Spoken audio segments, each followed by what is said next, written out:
Là có ý thành bộ 6 thế số này xuống à? Ừ. Ô, hả? Có changes.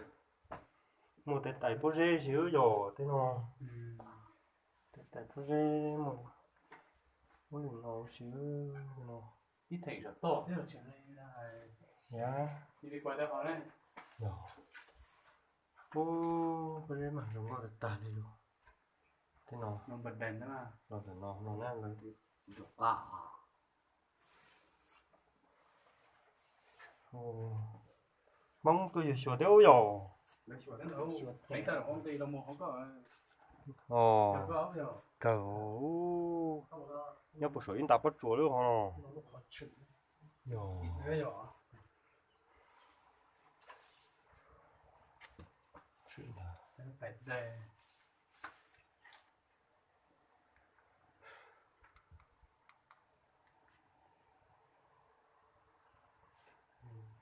Chặt thôi lên từ hộp bao đấy rồi cũng đâu nó.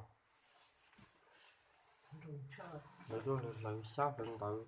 Cho lên dạ chữ phi cho đặt vào số.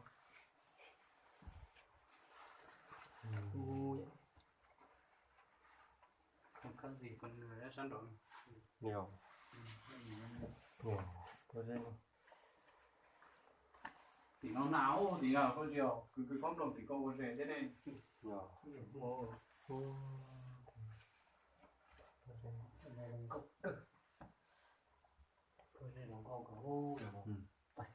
Rồi hiểu chấm lờ chưa niệm bùa thôi chưa niệm cơ thôi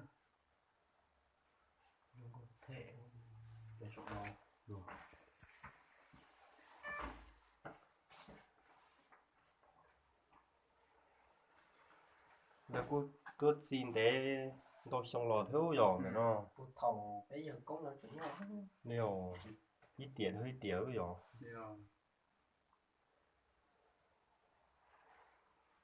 tàu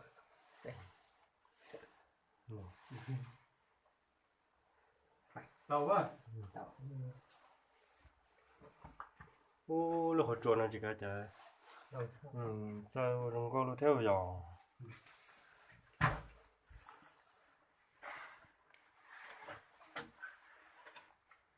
ô thấy cái chuột nó dọc chỉ có đi theo lời ý đi xuống chay nha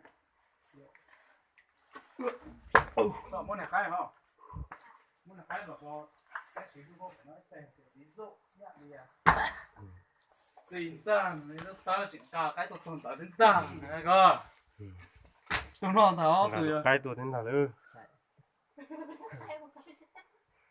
để tôi tổ tờ còn đâu mà cái gì đó để tên nào ô thật chào nào mà sẽ cần cầu thế nhá chúng ta bắt chuột nữa không chơi được nhiều đi xuống trên chỉ có rổ nó tới đó đây cho mình trên kia tài ô tên chuột này cũng được ta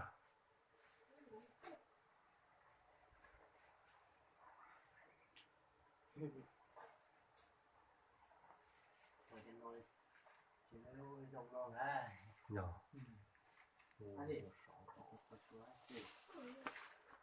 wow có một tàu mà tối kìa mà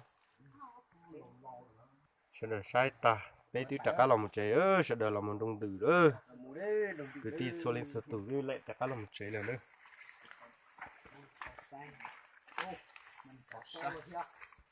sát cưng cổ tôi nó thỉnh trà chua nó mà nhưng mà mảng gì chứ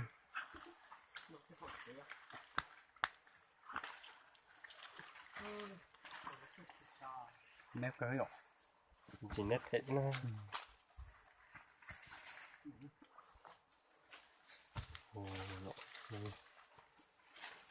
chỉ tôi giọt to ô